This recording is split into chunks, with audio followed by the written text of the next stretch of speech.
नमस्कार, आप देख रहे हैं सत्य हिंदी पर सुबह 9 बजे का न्यूज बुलेटिन और मैं हूं आपके साथ निकिता।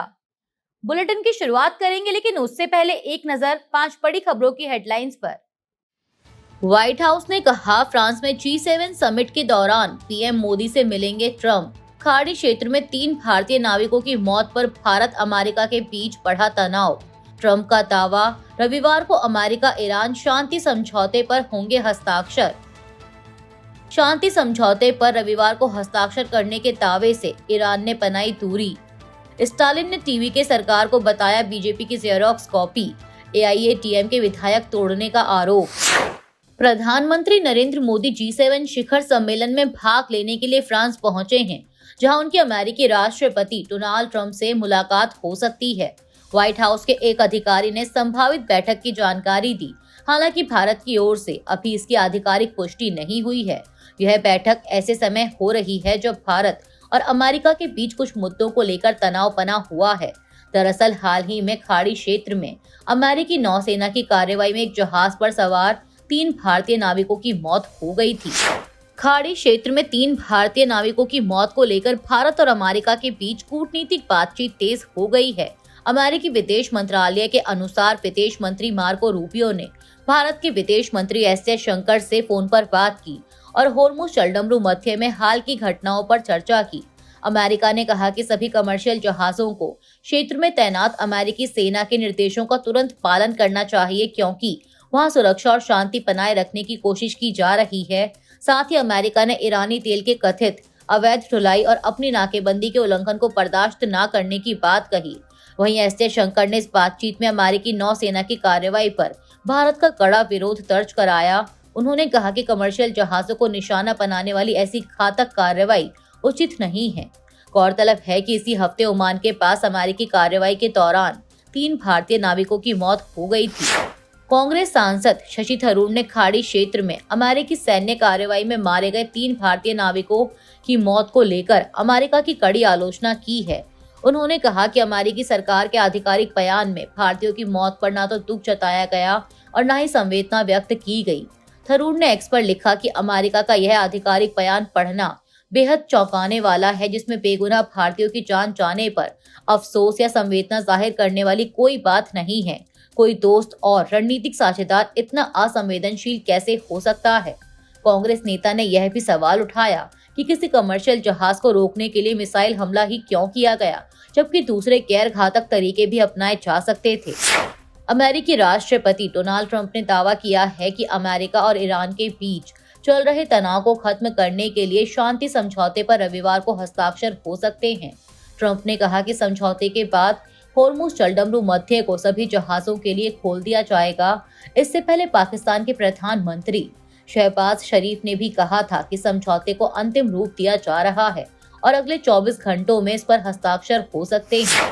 अमेरिकी राष्ट्रपति डोनाल्ड ट्रंप के दावे कि दोनों देशों के बीच समझौते पर रविवार को हस्ताक्षर होंगे, इस पर ईरान ने इस दावे से दूरी बनाते हुए कहा है कि समझौते पर हस्ताक्षर का समय अभी तय नहीं हुआ है। ईरानी सरकारी मीडिया के अनुसार विदेश मंत्रालय के प्रवक्ता इस्माइल बकाई ने शनिवार को कहा कि अमेरिका के साथ समझौते पर हस्ताक्षर करने का समय अभी तक निर्धारित नहीं किया गया है। उन्होंने एक बयान में कहा कि समझौता ज्ञापन पर हस्ताक्षर करने के सटीक समय का हमें इंतजार करना होगा। उन्होंने कहा कि रविवार को हस्ताक्षर नहीं होंगे, हालांकि आने वाले दिनों में हस्ताक्षर होने की संभावना से इनकार नहीं किया जा सकता। दूसरे पक्ष के रुख में असंगति को देखते हुए हमें इस प्रक्रिया के बारे में कोई भी बयान देते समय सावधानी बरतनी चाहिए। हालांकि बकाई के बयान के कुछ घंटों बाद ही अमेरिकी राष्ट्रपति ट्रंप ने ट्रुथ सोशल पर एक पोस्ट में लिखा कि समझौते पर कल रविवार को हस्ताक्षर होने वाले हैं और जैसे ही इस पर हस्ताक्षर हो जाएंगे, होर्मुज स्ट्रेट सभी के लिए खुल जाएगा। डीएमके प्रमुख एमके स्टालिन ने तमिलनाडु की टीवी के सरकार और मुख्यमंत्री सी जोसेफ विजय पर गंभीर आरोप लगाए हैं। उन्होंने कहा कि विजय सरकार बीजेपी की जेरोक्स कॉपी की तरह काम कर रही है और विपक्ष को कमजोर करने के लिए एआईएडीएमके के विधायकों को अपनी पार्टी में शामिल कर रही है। स्टालिन ने आरोप लगाया कि विधानसभा चुनाव के कुछ ही हफ्तों बाद 4 एआईएडीएमके विधायकों ने इस्तीफा देकर सत्ताधारी पार्टी का दामन थाम लिया, जिससे लोकतांत्रिक मूल्यों को नुकसान पहुंचा है।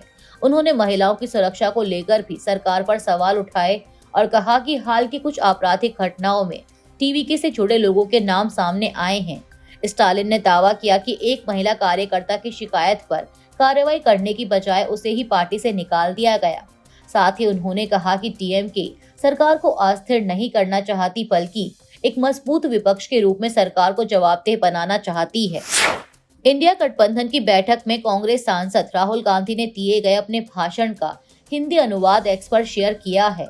राहुल गांधी ने लिखा कि कई साथियों ने इंडिया गठबंधन की बैठक में मेरे भाषण का हिंदी अनुवाद मांगा था।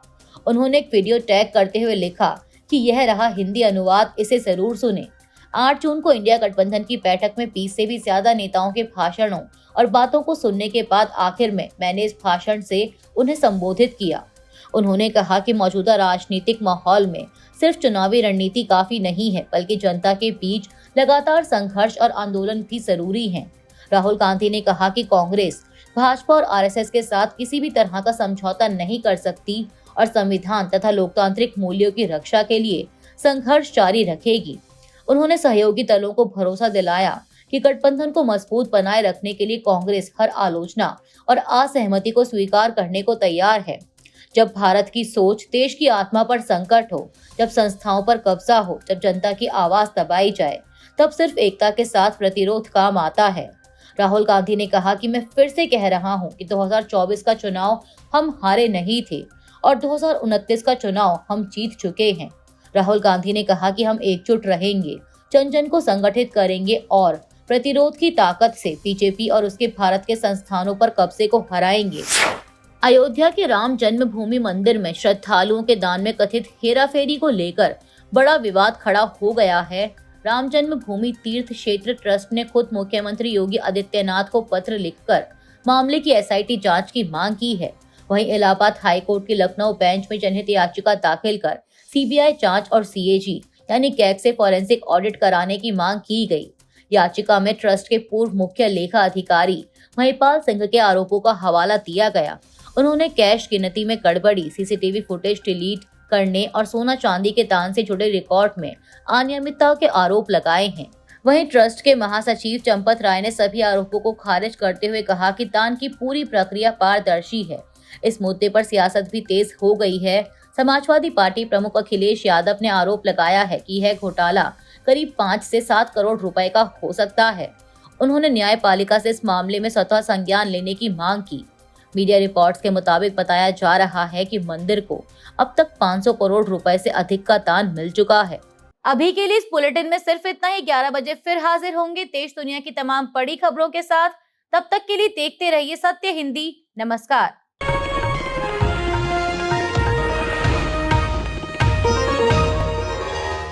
Copyright disclaimer under Section 107 of the Copyright Act 1976. Allowance is made for fair use for purposes such as criticism, comment, news reporting, scholarship, and research. Fair use is a use permitted by copyright statute that might otherwise be infringing.